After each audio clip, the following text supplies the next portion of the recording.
We shall be talking about lymphatic drainage and association in this lecture. There are 11 lymph node clusters that you need to know for the USMLE or the COMLEX exam, and we shall be looking at the areas of the body that's been drained and the associated pathology you need to know for the board exam. So here you can see an image of the lymphatic system. So we shall look at lymph node clusters, areas of the body drained, and associated pathology. So there are two main ducts you must know for the board exam. The first one is the right lymphatic duct, and the second one is the thoracic duct. Here in this animation, you can see here, we have the right lymphatic duct right here. Now, the right lymphatic duct drains the entire right side of the body, anything above the diaphragm, into the junction of the right subclavian and internal jugular vein. So here is your right subclavian vein, and this is the right internal jugular vein, and you can see here we have the right lymphatic duct draining straight into it. Very, very important for you to know for the board exam.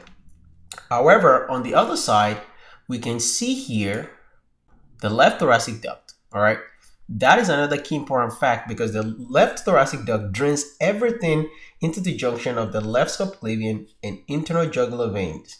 Now, what pathology do you need to know for this lymphatic system? Well, if a patient has a penetrating neck trauma, right, somebody gets stabbed in the neck and basically lacerates the left thoracic duct, now all the contact of the lymphatic system is going to drain right into the thoracic cavity, causing a chylothorax. Chylothorax, very, very important, high yield fact to know for the board exam. Let's take a look at the lymph node cluster, starting with the cervical lymph nodes. Remember, these are clusters of lymph node around the cervical region, right? So these are all the lymph nodes just around the neck. And usually around the head and the neck is the areas that have been drained by the cervical lymph nodes. And what associated pathology do we need to know? Well, patients that have upper respiratory tract infection, you have streptococcal pharyngitis, right? Upper respiratory infection, the viruses, infectious mononucleosis. These patients are all going to have enlarged lymph nodes, right? They're going to have lymphadenopathy around the neck region. Also, patients that have Kawasaki disease are going to present with lymphadenopathy of the cervical area, okay? That's what you need to know for the board exam.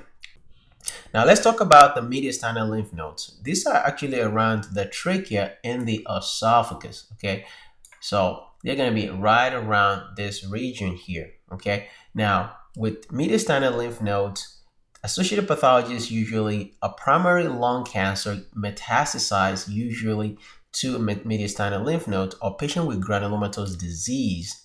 Now, the next lymph node cluster is the hilar lymph node, right? This is where the hilum kind of sits around this area here. Well, with the hilar lymph nodes, we're talking about the areas that be draining will be the lungs. The lungs drain into the hilar lymph nodes, and thus patients that present with granulomatous diseases also can have associated pathology with these lymph nodes. What about the axillary? Okay, here's the axillary lymph nodes, right? This is where the axillary lymph nodes are, and they drain the upper limb, the breast, skin, and anything above the umbilicus. Well, when are you going to see enlarged lymph nodes around the axillary lymph nodes? Well, when patients have mastitis, right? When you have inflammation of the breast, well, the next lymph nodes are going to be the axillary area. So automatically, these are going to be developing a lot of pain in the axillary region, which is usually a lymphadenopathy. Also, the biggest thing is metastatic diseases such as breast cancer. That's super high yield on the board exam because what happens, a patient with breast cancer metastasizes straight to the axillary lymph node. That's why they get axillary lymph node dissection. Whenever a patient that is undergoing either a mastectomy, they want to make sure that the lymph nodes are already not being attacked by the cancer, so they might need to do a lymph node dissection. Also, once you harvest these lymph nodes, patients are going to get a unilateral lymphedema of that extremities.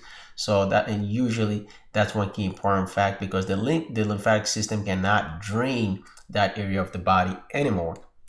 Now let's look at the celiac region. Now the celiac region is right around this area. You can see this lymph nodes here.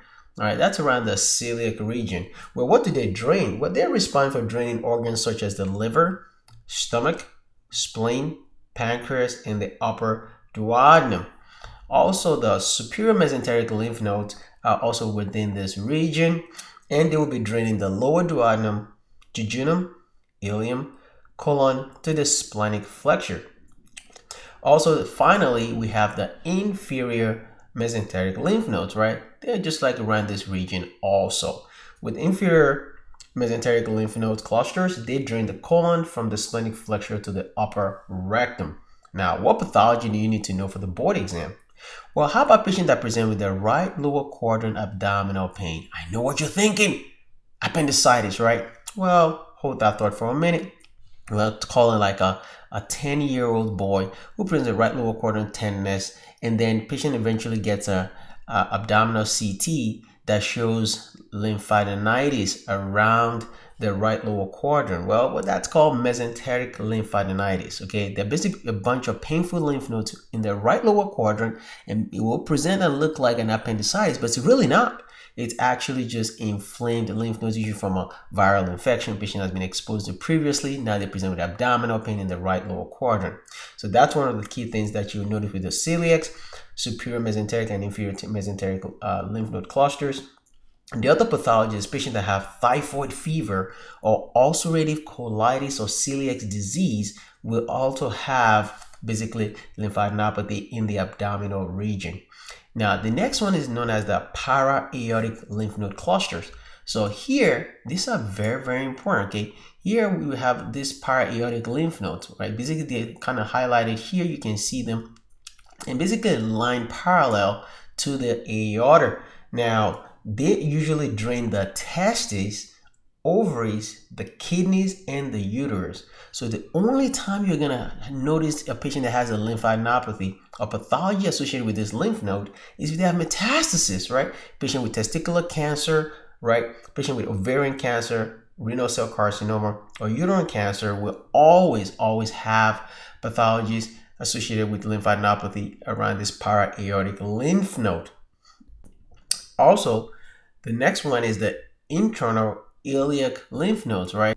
Here are your internal iliac lymph nodes, where they usually drain the lower rectum to the anal canal, usually above the pectinate line, the bladder, vagina, especially the middle third, and the cervix and prostate. And also you have the superficial inguinal lymph nodes. Here are your inguinal lymph nodes. Those are the superficial inguinal lymph nodes. They're responsible for draining the anal canal below the pectinate line, okay? Remember, the internal iliac drains the anal canal above the pectinate line. That line is very, very important in delineating the rectum. So they also drain the skin below the umbilicus, except the popliteal area, and also drain the scrotum and the vulva.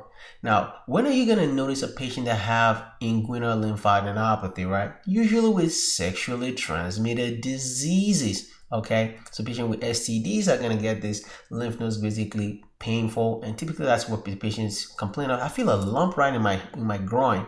Well, it's because either you have an STD, if a patient has a perirectal abscess, for example, they're going to develop this enlarged lymph nodes, especially if it's an internal lymph node that's actually enlarged. Now, the last but not the least is our popliteal lymph nodes, right? This is the popliteal lymph node clusters. Now, those are ones that drain the dorsolateral foot and also the posterior calf. And often the pathology associated with it are the foot or leg cellulitis. So if a patient presents with cellulitis of lower extremities, they develop redness, painful lower extremities, warm to touch, right, skin erythema. This is usually because they have a cellulitis of their lower extremities. They're going to have a lot of painful or a lymphadenopathy right around the popliteal area, right behind their knee cap, and usually that's what the patient complain of. It's because they have a nearby infection. So what I try to explain to patients or to students is that when a patient is complaining of lymphadenopathy, that's usually a nearby infection that's not that far away, that the lymphatic system is basically sampling the antigens and they're getting reactive lymphadenopathy. These are all the lymphatic drainage associations you need to know for the board exam. Thank you very much for watching. Have a great day. Bye-bye.